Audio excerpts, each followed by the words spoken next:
ಶ್ರೀ ಗುರುಭ್ಯೋ ನಮಃ. ಆದಿತ್ಯಾದಿ ನವಗ್ರಹ ದೇವತೆಭ್ಯೋ ನಮಃ. ನನ್ನ ಯೂಟ್ಯೂಬ್ ವೀಕ್ಷಕ ವಾಹಿನಿಗಳಿಗೆ ನಮಸ್ಕಾರವನ್ನು ತಿಳಿಸುತ್ತಾ ನನ್ನ ವಾಸ್ತವ ಜ್ಯೋತಿಷ್ಯ ಕಾರ್ಯಕ್ರಮಕ್ಕೆ ನಿಮಗೆಲ್ಲರಿಗೂ ಸ್ವಾಗತ. ಈ ವಾಸ್ತವ ಜ್ಯೋತಿಷ್ಯ ಕಾರ್ಯಕ್ರಮದಲ್ಲಿ ನಕ್ಷತ್ರಗಳ ವರ್ಣಗಳು ಒಂದು ಬಹಳ ಮುಖ್ಯವಾಗಿರುತ್ತೆ. ಈ ನಕ್ಷತ್ರಗಳ ವರ್ಣಗಳು ಬಹಳ ಹೇಗೆ ಮುಖ್ಯವಾದರೆ, ಈ ನಕ್ಷತ್ರಗಳಲ್ಲಿ ಹೆಚ್ಚು ಗ್ರಹಗಳು ಬಂದಾಗ ಅವರ ಗುಣಾಂಶಗಳು ಹೇಗಿರುತ್ತೆ ಅನ್ನೋದು ಬಹಳ ಮುಖ್ಯವಾದ ಮೇನ್ ಪಾಯಿಂಟ್. ಇಲ್ಲಿ ಹೇಗೆ ನಮಗೆ ಹೋದ ವಿಡಿಯೋದಲ್ಲಿ ಇದೇ ತರ ರೀತಿಯಲ್ಲಿ ರಾಶಿಯ ವರ್ಣಗಳಂತೂ ತಿಳಿಸ್ಕೊಟ್ಟಿದ್ದೆ, ಅದೇ ರೀತಿಯಾಗಲಿ ನಕ್ಷತ್ರಗಳ ವರ್ಣಗಳಲ್ಲಿ ಅದೇ ರೀತಿಯ ಗುಣಾಂಶಗಳನ್ನು ಹೊಂದಿರುವ ಒಂದು ಸಾಕಷ್ಟು ಅಭಿಪ್ರಾಯವನ್ನು ನಾವು ಇಲ್ಲಿ ಕಾಣಬಹುದು. ಬನ್ನಿ, ಈಗ ನಾವು ನಕ್ಷತ್ರ ವರ್ಣಗಳಲ್ಲಿ ಈ ನಕ್ಷತ್ರಗಳಲ್ಲಿ ಹೆಚ್ಚು ಗ್ರಹಗಳಿದ್ದಾಗ ಏನೇನು ಫಲಗಳನ್ನು ಕೊಡುತ್ತದೆ ಎಂದು ನಾವು ತಿಳಿಯೋಣ. ಕೃತಿಕ, ಪುಬ್ಬ, ಪೂರ್ವಾಷಾಢ, ಪೂರ್ವಭಾದ ಇದು ಬ್ರಾಹ್ಮಣ ವರ್ಣ ನಕ್ಷತ್ರಗಳಿಗೆ ಸಂಬಂಧಿಸುತ್ತದೆ.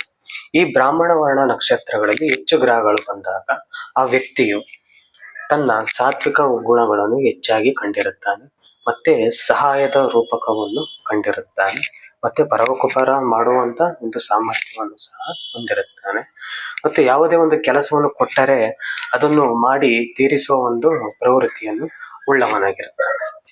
ಇನ್ನು ಪುಷ್ಯ, ಉತ್ತರ, ಉತ್ತರಾಷಾಢ, ಉತ್ತರ ಭಾಗ ಇದು ಕ್ಷತ್ರಿಯ ವರ್ಣ. ಈ ಕ್ಷತ್ರಿಯ ವರ್ಣ ಮೀನ್ಸು ಎಲ್ಲದಕ್ಕೂ ಒಂದು ಧೈರ್ಯತ್ವ, ಒಂದು ಯಾವುದೇ ಒಂದು ಕೆಲಸ ಆಗಲಿ ಎಂಥದೇ ಕೆಲಸ ಆಗಲಿ ಅದನ್ನು ಮಾಡಿ ತೋರಿಸುವ ಒಂದು ಗುಣ ಸಾಮರ್ಥ್ಯವನ್ನು ಹೊಂದಿರುತ್ತಾನೆ. ಹೇಗೆ ಶೌರ್ಯ ಪರಾಕ್ರಮವನ್ನು ಹೊಂದಿರುತ್ತಾನೋ ಆ ರೀತಿಯ ಒಂದು ಗುಣ ರೂಪದಲ್ಲಿ ಕೆಲಸ ಕಾರ್ಯಗಳಲ್ಲಿ ಆ ಶೌರ್ಯ ರೀತಿಯಲ್ಲಿ ಮುಗಿಸುವಂತಹ ಸಾಮರ್ಥ್ಯವನ್ನು ಹೊಂದಿರುತ್ತಾನೆ. ಇದು ಈ ಪುಷ್ಯ, ಉತ್ತರ, ಉತ್ತರಾಷಾಢ, ಉತ್ತರ ಭಾದ ಈ ಗ್ರಹಗಳಲ್ಲಿ ಹೆಚ್ಚು ಗ್ರಹಗಳು ಕಂಡಾಗ ಆ ವ್ಯಕ್ತಿಯು ಕ್ಷತ್ರಿಯ ಗುಣವನ್ನು ಹೊಂದಿರುತ್ತಾನೆ. ಇನ್ನು ಅಶ್ವಿನಿ, ಪುನರಸು, ಹಸ್ತ ಇದು ವೈಶ್ಯವರ್ಣ. ಈ ವೈಶ್ಯವರ್ಣ ನಕ್ಷತ್ರ ಬಂದು ಆ ವ್ಯಕ್ತಿಯು ಏನು ಎಲ್ಲದಕ್ಕೂ ಲೆಕ್ಕಾಚಾರದ ಒಂದು ಗುಣಾಂಶವನ್ನು ಹೊಂದಿರುತ್ತಾನೆ.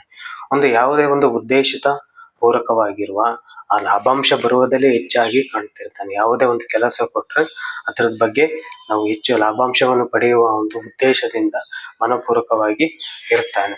ಈ ರೀತಿಯಲ್ಲಿದ್ದಾಗ ಅವನ ಯಾವುದೇ ಒಂದು ಗುಣ ಧರ್ಮಗಳು ಬಂದ್ರೆ ಆ ಧರ್ಮ ಕನ್ಸಿಡರ್ ಮಾಡಲ್ಲ. ಎಲ್ಲವೂ ಲಾಭಾಂಶ ವ್ಯವಹಾರ ರೂಪದ ಅರ್ಥವಾಗಿ ಅವನ ವ್ಯಕ್ತಿತ್ವ ಅದ ರೀತಿಯಲ್ಲಿ ಒಳಗೊಂಡಿರುತ್ತೆ. ಇನ್ನು ರೋಹಿಣಿ, ಮಕ, ಅನುರಾಧ, ರೇವತಿ ಇವು ಶೂದ್ರವರ್ಣ.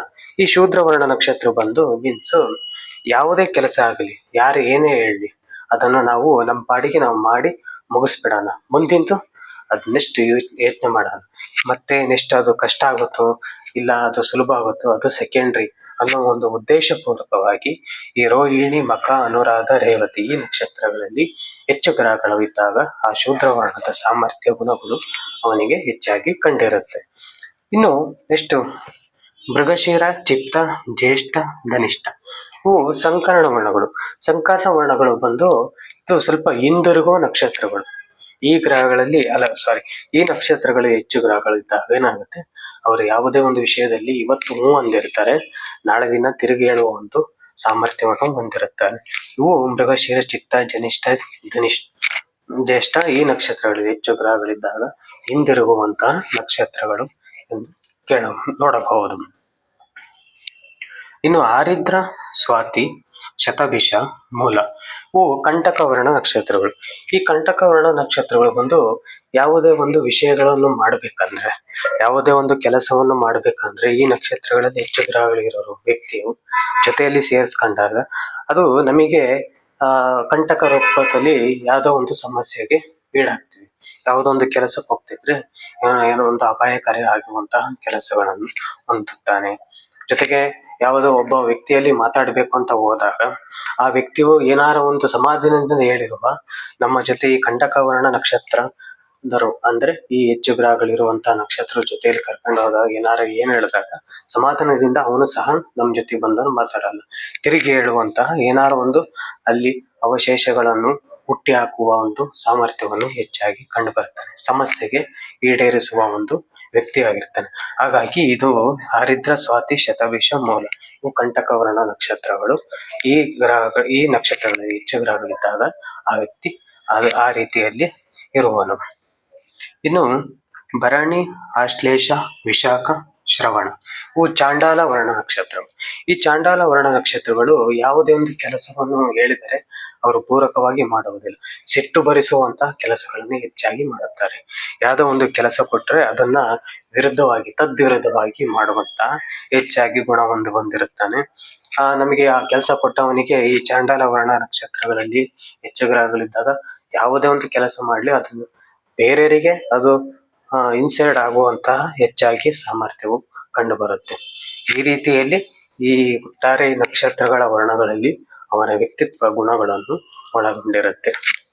ಇದು ವಾಸ್ತವ ಜ್ಯೋತಿಷ್ಯದಲ್ಲಿ ಇವತ್ತಿನ ಒಂದು ವಿಷಯದಲ್ಲಿ ವರ್ಣಗಳು, ನಕ್ಷತ್ರಗಳ ವರ್ಣಗಳಲ್ಲಿ ಒಂದು ವ್ಯಕ್ತಿತ್ವ ರೂಪ, ಆ ಗುಣಧರ್ಮಗಳನ್ನು ತಿಳಿದುಕೊಂಡಿದ್ದೇವೆ. ಓಕೆ, ನಾಳಿನ ವಿಷಯದಲ್ಲಿ ಸಾಕಷ್ಟು ಅವರ ನಕ್ಷತ್ರಗಳ ಸ್ವರೂಪಗಳು ಹೆಚ್ಚಾಗಿ ನಿಮಗೆ ತಿಳಿಸ್ಕೊಡ್ತೀನಿ. ಓಕೆ, ಈ ವಿಡಿಯೋ ಇಷ್ಟವಾದಲ್ಲಿ ಶೇರ್ ಮಾಡಿ, ಲೈಕ್ ಮಾಡಿ, ಸಬ್ಸ್ಕ್ರೈಬ್ ಮಾಡಿ ಹಾಗೂ ಎಲ್ಲರಿಗೂ ನಮಸ್ಕಾರಗಳು.